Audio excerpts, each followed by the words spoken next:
So the course of time is really very much like the course of a ship in the ocean. Because here's the ship, you see, and it leaves behind it a wake.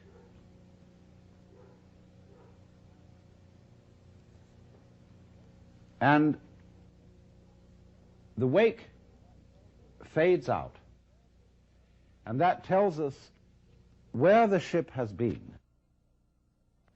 in just the same way as the past and our memory of the past tells us what we have done. But as we go back into the past, and we go back and back to prehistory, and we use all kinds of instruments and scientific methods for detecting what happened, we eventually reach a point where all record of the past fades away in just the same way as the wake of the ship. Now, the important thing to remember in this illustration is that the wake doesn't drive the ship any more than the tail wags the dog.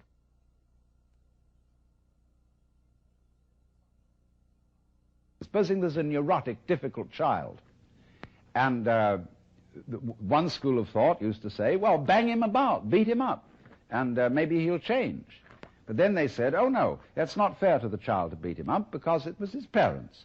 They didn't bring him up properly. And so then they say, well, punish the parents. Well, the parents say, excuse me, but our parents were neurotic too, and they brought us up badly, so we couldn't help what we did. And so since the grandparents are dead, we can't get at them. And in any case, supposing we could, we would pass the whole blame back to Adam and Eve in the Garden of Eden. And they say they started all this mess. But then Eve would say, no, the serpent tempted me and I did eat, and it was the serpent's fault. Well, you know, when God, in the story of Genesis, asked Eve, didst thou eat the fruit of the tree whereof I told thee thou shouldst not eat? She said, oh, but the serpent tempted me, and I did eat. And God looked at the serpent, and the serpent didn't make any excuse. He probably winked. Because the serpent, being an angel, was wise enough to know where the present begins. So you see, if you insist on being moved, being determined by the past, that's your game. But the fact of the matter is, it all starts right now. But we like to establish a connectivity with the past, because that gives other people the impression that we're sane. If you ask me then, why am I talking? Well, I could say I'm making a living this way, or I have a message that I want to get across to you. But that is not the reason. I'm talking for the same reason that birds sing and for the same reason that the stars shine. I dig it. Why do you dig it? Well, I could go on answering all sorts of questions about human motivation and psychology, but they wouldn't explain a thing, because explaining things by the past is really a refusal to explain them at all. All you're doing is postponing the explanation. You're putting it back and back and back and back, and that explains nothing. What does explain things is the present.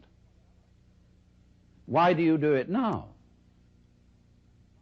Now, this is a slight cheat, because that doesn't explain it either.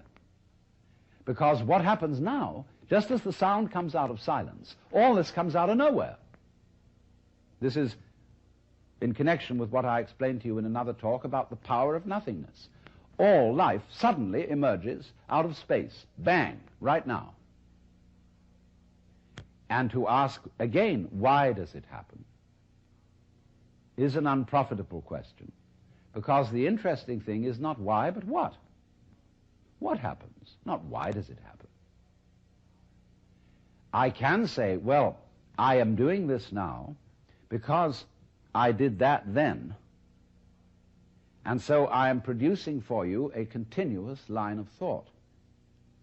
But actually I'm doing it backwards.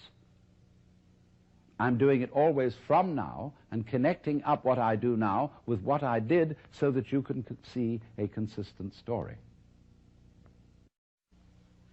If I define myself as the whole field of events we'll say the organism-environment field, which is the real me, then all the things that happen to me may be called my doing. And that is the real sense of karma.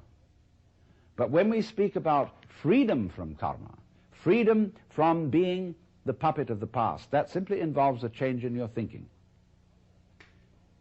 It involves, in other words, you're getting rid of the habit of thought whereby you define yourself as the result of what has gone before, and instead get into the more plausible and more reasonable habit of thought, in terms of which you don't define yourself in terms of what you've done before, but in terms of what you're doing now.